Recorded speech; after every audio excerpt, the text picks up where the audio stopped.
Y a-t-il des demandes de prise de parole? Monsieur Deguy-Boucher.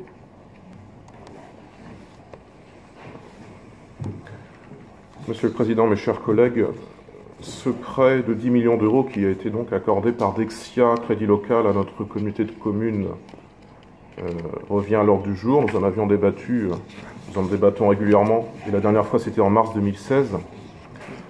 Or, il ne nous semble pas que les habitants... Excusez-moi, monsieur Deguy-Boucher, oui. je me permets de vous interrompre et de vous faire une précision. Ce n'est pas une communauté de communes, la Carène. Oui, j'ai fait une petite erreur.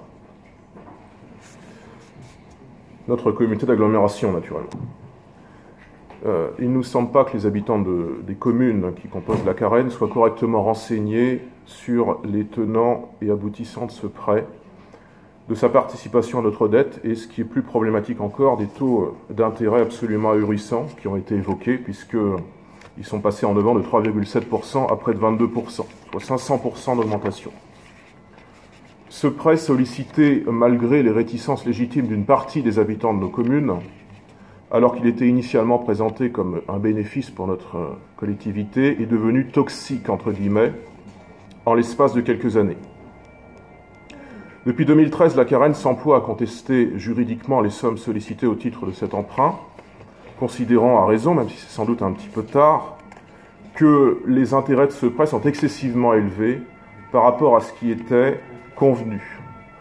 Or, comme l'a rappelé M. Arnaud à l'instant, le 26 mai dernier, nous rappelle par ailleurs l'exposé de cette délibération, le tribunal de grande instance de Nanterre a débouté la Carène de ses demandes concernant ce prêt.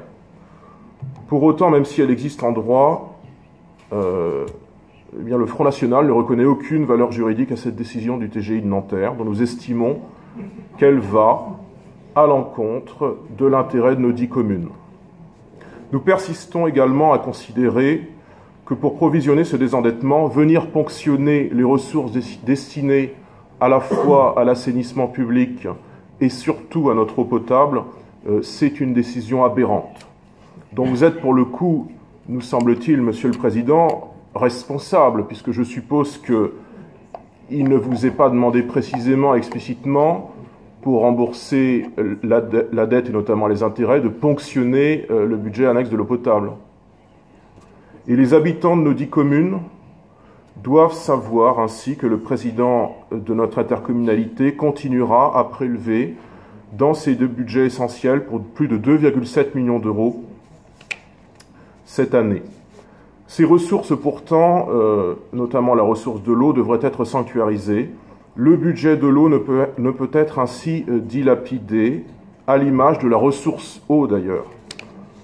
Je le rappelle, dans cette période un petit peu troublée, je n'ose pas dire turbide, où l'on banalise le fait, par exemple, de vandaliser des bornes anti-incendie, en nous expliquant dans nos banlieues qu'il s'agit simplement d'actes d'incivilité anti-chaleur, paraît-il. Or, pour revenir à nos débats, votre choix d'affecter une partie du budget annexe de l'eau potable à ce piteux remboursement témoigne, au-delà de votre inconséquence politique, une brutalité inédite, même si elle est renouvelée depuis l'an dernier, puisque en séance du 29 mars 2016, nous abordions déjà cette question. Le Front National refuse bien sûr pour sa part de rembourser les intérêts excessifs demandés par Dexia. Nous considérons que la dette du prêt initial des 9,6 millions d'euros doit être honorée, bien sûr, assortie des intérêts convenus à l'origine, bien sûr, mais pas au-delà. Voilà, Monsieur le Président, mes chers collègues, merci pour votre attention.